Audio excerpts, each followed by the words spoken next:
নৌকার পোস্টারের সঙ্গে সঙ্গে হাত পাখাকেও আমরা বাতাসে উঠতে দেখেছি। সো সেই দিক থেকে দেখতে গেলে হাসিনার আমলে খুব খারাপও ছিল না, তাই না? গতকাল হেফাজতে আন্দোলন একটা বিরাট সমাবেশ করেছে এবং সেখানে বিএনপিকে ছাড়া আর যত রাজনৈতিক দল আছে, বিশেষ করে ইসলামপন্থী যত রাজনৈতিক দল আছে, বা ইসলামপন্থী না হলে আমরা সেখানে গণ অধিকার পরিষদকে দেখেছি, আমরা সেখানে এনসিপি কে দেখেছি।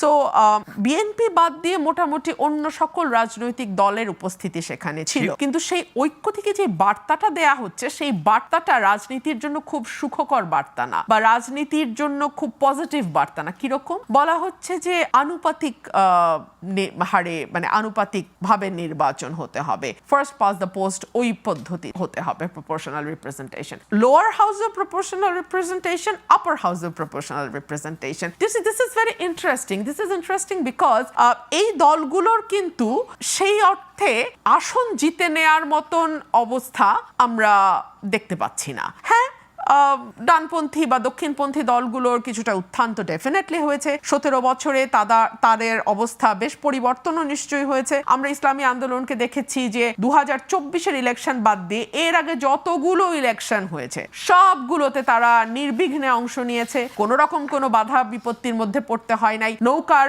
পোস্টারের সঙ্গে সঙ্গে হাত পাখাকেও আমরা বাতাসে উঠতে দেখেছি। সো সেই দিক থেকে দেখতে গেলে হাসিনার আমলে খুব খারাপও ছিল না, তাই না? লাকিলি 2024-এর ইলেকশনটা তারা করে না, বিকজ তাদের একজন প্রার্থী ফিজিক্যালি খুবই খারাপভাবে আক্রান্ত হওয়ার পরে 24-এর ইলেকশনটা তারা বর্জন করে। তো তারা ফ্যাসিবাদের দোষর নয়, কিন্তু তারা যেই পার্টিগুলোর সঙ্গে অ্যালায়েন্স করতে চাইছে তারা সমানুপাতিক নির্বাচনের কথা বলছে, তারা পিআর পদ্ধতির। সো এই কথাগুলো যখন ভোট রাজনীতির মাঠে আসে, অটোমেটিক্যালি বিএনপি অনেক ছাড় দেওয়ার পরেও বিএনপির সকল বিষয় তাদের সঙ্গে একমত হয়ে যাবে, এটা তো আশা করা যায়। এগুলোর কথা উঠেছে, কিন্তু বিএনপি যেমন 10 বছর প্রধানমন্ত্রীর একটা ছাড় দিয়েছে বিএনপি, কিন্তু বিএনপি বলেছে আমরা এনসিসি মানতে কোনোভাবেই রাজি না। সো নেগোসিয়েশনে কি হয়, আপনি কিছু ছাড়বেন, আরেক পক্ষ কিছু ছাড়বে, আরেকটা পক্ষ কিছু ছাড়বে। যেহেতু এখানে অনেকগুলো রাজনৈতিক দল আছে এবং ডেফিনেটলি সকল রাজনৈতিক দলের বক্তব্য, সকল রাজনৈতিক দলের চিন্তা একরকম হবে না।